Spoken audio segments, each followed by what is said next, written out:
Hello everyone, this is Shilpi Saxena. Welcome to my channel Learning Hub.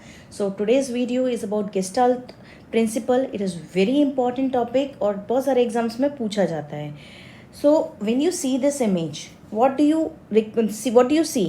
You can see a girl sitting under the tree. ठीक है, एक image, इस image में क्या दिख रहा है आपको? एक ट्री के नीचे एक गर्ल बैठ के पढ़ रही है. ठीक है, ऐसा क्योंकि ये ह्यूमन टेंडेंसी है. क्या आपको ऐसा नज़र आ रहा है? मीन्स ट्री अलग नज़र आ रहा है और गर्ल अलग नज़र आ रही? ऐसा तो नहीं है.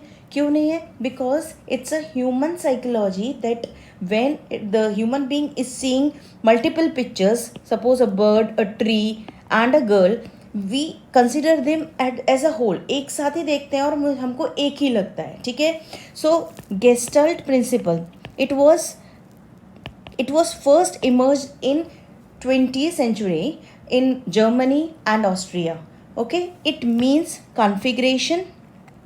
It is a German word which means configuration, and second is pattern. So based on these things, principles are there which we will discuss now. The first principle is the law of similarity. Similarity means एक जैसा. It means कि जब भी एक जैसे items को हम रखते हैं साथ में तो हमको वो, चाहे based on colour, based on shape, based on size, हम उसको ग्रुप कर लेते हैं एक साथ.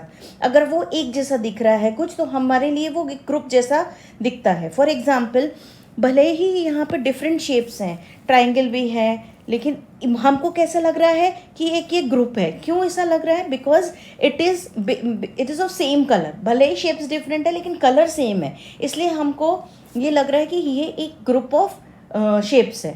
एक और एग्जांपल लेंगे कि यहाँ पे एक ब्लू कलर के शेप्स हैं, ये ब्लैक है, ये ब्लैक है, तो इसको हम based on colours we can group them together. Next example, अब इसमें देखिए, क्योंकि ये अलग अलग कलर का साथ साथ में है, अलग अलग कलर्स हैं, भले ही शेप सेम है, लेकिन अभी क्या हो रहा है कि ये एक ग्रुप नहीं फॉर्म कर रहे हैं. ये ग्रुप जैसा नहीं लग रहा है, जैसे इन सब में लग रहा था, ऐसा ये ग्रुप फील नहीं हो रहा है. तो this is the principle based on similarity.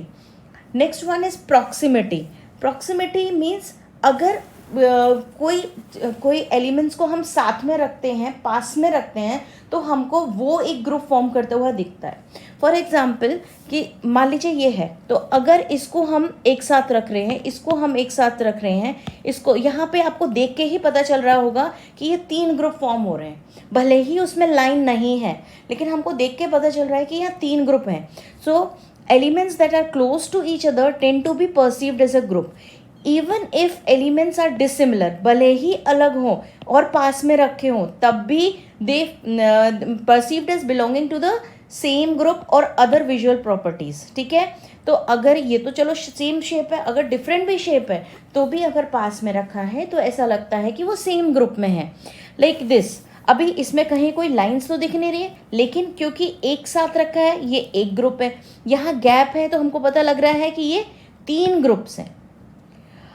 अब देखिए, एक ये जो प्रिंसिपल है, ये सबसे ज़्यादा यूज़ होता है वेब पेजेस डिज़ाइनिंग में. अब यहाँ पे ये बुक का जो टाइटल है और जो रेट है वो यहाँ लगा हुआ है इस वेब पेज में. उसको देखो कि ये दोनों पास हैं, तो हमको पता चल रहा है ये एक ही ग्रुप के हैं. इन दोनों में कोई ना कोई रिलेशन है. ऑब्वियसली इसका रिलेशन इससे नहीं हो सकता है क्योंकि दोनों दूर हैं. ठीक है, तो पास में जो चीज़ होती है, we feel that it belongs to the same group. अभी यहाँ देखिए, ये प्रॉपरली ऑर्गेनाइज्ड है तो एक ग्रुप में फॉर्म कर रहे हैं. भले ही इसको हम 4 ग्रुप में ले सकते हैं, हमें ये 4 ग्रुप दिख रहे हैं, लेकिन क्योंकि ये स्कैटर्ड है, वी डज नॉट फील कि this belongs to a group, क्योंकि ये स्कैटर्ड है, प्रॉपरली ऑर्गेनाइज्ड नहीं है. Now the law of closure. We presented with a complex arrangement of elements. Human tend to perceive the arrangement as a whole rather than individual elements. Means अगर जब हम उसको साथ में रखते हैं, जब भी किसी एलिमेंट्स का अरेंजमेंट एक साथ होता है, तो हम उसको, जब पास में है तो हम उसको वन होल लेते हैं, एक साथ लेते हैं. आपको इसको एग्जांपल से समझ में आएगा. मीन्स ये देखिए डिफरेंट शेप्स हैं, ये डिफरेंट शेप्स है, भले ही शेप्स अलग अलग हैं, ये देखिए अलग अलग शेप्स हैं, लेकिन क्योंकि उसको ऑर्गेनाइज इस तरह से किया है कि वहाँ से जो ह्यूमन नेचर है वहाँ से एक फिगर को एक्सट्रैक्ट करने का ट्राई करता है। ह्यूमन टेंडेंसी क्या है, जैसे ये है, भले ही इसमें शेप्स में कोई कनेक्टिविटी नहीं है, लेकिन हमको देख के पता चल रहा है ये पांडा है, ठीक है। अब ये देखिए कोई कनेक्शन नहीं है, कहीं कोई आउटलाइन नहीं है, इस तरह से आउटलाइन होनी चाहिए थी, कहीं कोई आउटलाइन नहीं है, शेप्स भी डिफरेंट है, but when we are putting it together the human tendency is to figure out some shape from the elements on the screen. देखिए एक और, ये पांडा का है, ये लोगो में मैंने उसने वही प्रिंसिपल यूज़ किया है। यहाँ से हमें ए फिगर आउट हो रहा है, ठीक है। देखिए यूएसए दिख रहा है, जबकि प्रॉपर लेटर नहीं लिखा है, फिर भी हम इसको में एस मेकआउट कर सकते हैं। Next is law of continuity, means एक साथ एक फ्लो में, एक कर्व में अगर कोई एलिमेंट्स हैं तो हम उसको एक कंटिन्यूएशन में देख सकते हैं। Elements arrange in a line or a curve are perceived more related than elements are not in line or curve. Means जब एक कर्व में कोई भी एलिमेंट्स हैं तो वो उसमें आपस में रिलेशन दिखता है।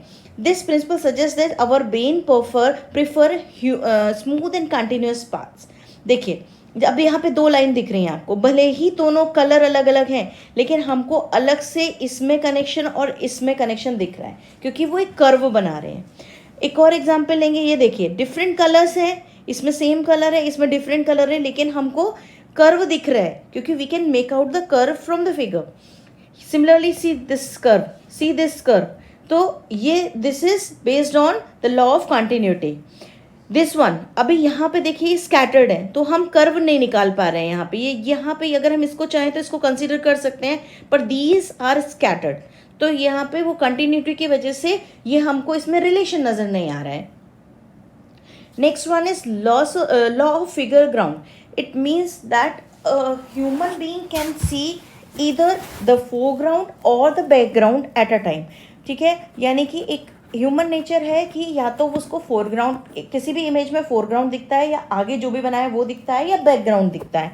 It states that the human perceives objects as figures on or ground but not both simultaneously, यानी एक चीज़ एक बार में देखेगी। फॉर एग्जाम्पल देखो यहाँ पे, या तो आप देखोगे कि यहाँ पे एप्पल का लोगो दिख रहा है, ये देखिए, या फिर आपको दिखेगा एक पर्सन दिख रहा है जो स्पेक्स पहना हुआ है, ये देखिए एक पर्सन दिख रहा है। अगर आप उसको एक एंगल से देखोगे, अगर आप फोरग्राउंड देखने की कोशिश कर रहे हो तो आपको एप्पल दिख रहा है, अगर आप बैकग्राउंड देखने की कोशिश कर रहे हो तो ह्यूमन बीइंग दिख रहा है।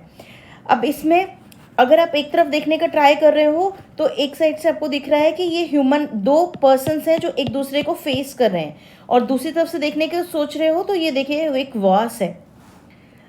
सिमिलरली अभी ये ट्री है, अब एक नज़र से देखेंगे तो ट्री है और बर्ड्स हैं इसमें, ठीक है। दूसरी तरफ से देखेंगे, अगर हम वाइट पे कंसंट्रेट कर रहे हैं तो दो एनिमल्स दिख रहे हैं एक दूसरे को फेस करते हुए। The last principle is law of pregnance, means pupil tend to interpret ambiguous or complex images as simple and stable forms.